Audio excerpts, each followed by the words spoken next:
Welcome back to the Lone Ranger Radio Show. My name is Bruce Woodburn. I am the Lone Ranger, here to talk to you and tell you all about what's going on in the mortgage industry, in the real estate industry. What are the ups? What are the downs? What are the advantages? How can we take advantage of this market? I'm going to tell you, it's a crazy market. It really is. I haven't seen anything like this. I've been in the mortgage business for 33 years. I've run mortgage companies, real estate companies, title companies. You have questions about any of that, you just let me know. I would be happy to address your question.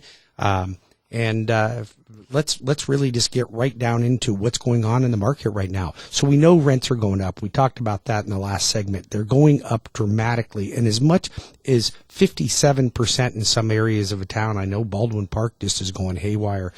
And some people are really complaining about that are renters. But it's really like complaining about bad pay when you're flipping hamburgers. I don't understand that. And I know it's getting tough for people. I'm not unsympathetic to that problem. Believe me, I'm not.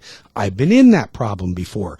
But when I was in that problem, I worked my butt off to address how to fix it.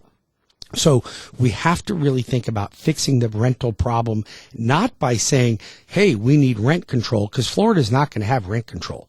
And I don't think we should have rent control.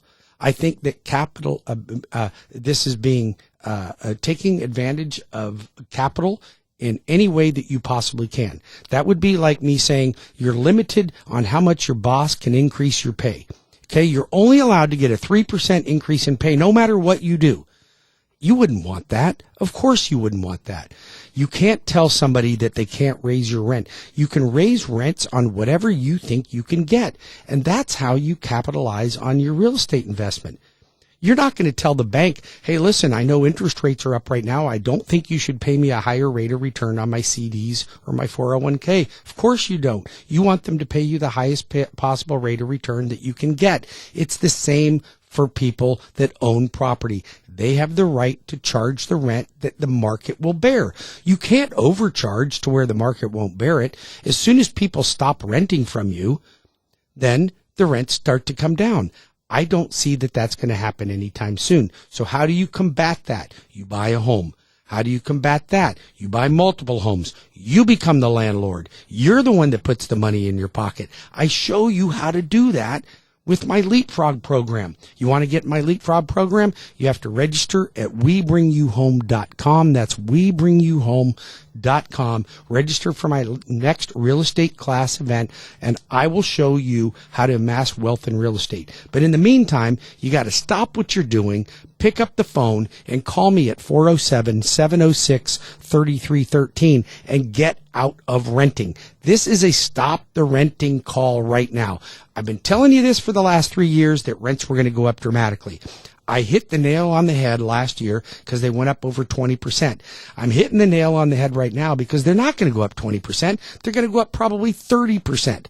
And it's going to put you in a position where you're either going to have to move into a dump, have to move back home with grandmother or grandfather or parents, or move into your car with your family, or live in a shelter. If you don't like those options, and I know those are ugly options, they're really ugly options, then we do what we can to sacrifice everything to become a homeowner, because it will turn the game around. Do you know that families that are homeowners, children are 116 times more likely to graduate from college than that of a renter? Did you know that there's less alcohol, substance abuse issues in households where you're an owner versus a renter? Did you know that your children's math scores are 7% higher on math and 9% higher on English and reading scores if you're a homeowner versus a renter? Why do you think that is? And how does that make... Listen, I'm going to tell you something. 7% higher on reading scores or math scores could be the difference in a C and a B. Could be the difference in a B and an A. Could be the difference on the college that your kid gets into. Could be the difference on what that scholarship might do for them. There's a million reasons why you should become a homeowner. There are no reasons why you should keep renting.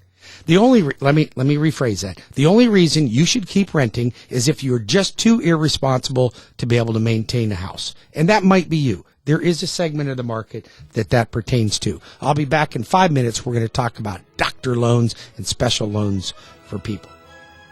Stay tuned.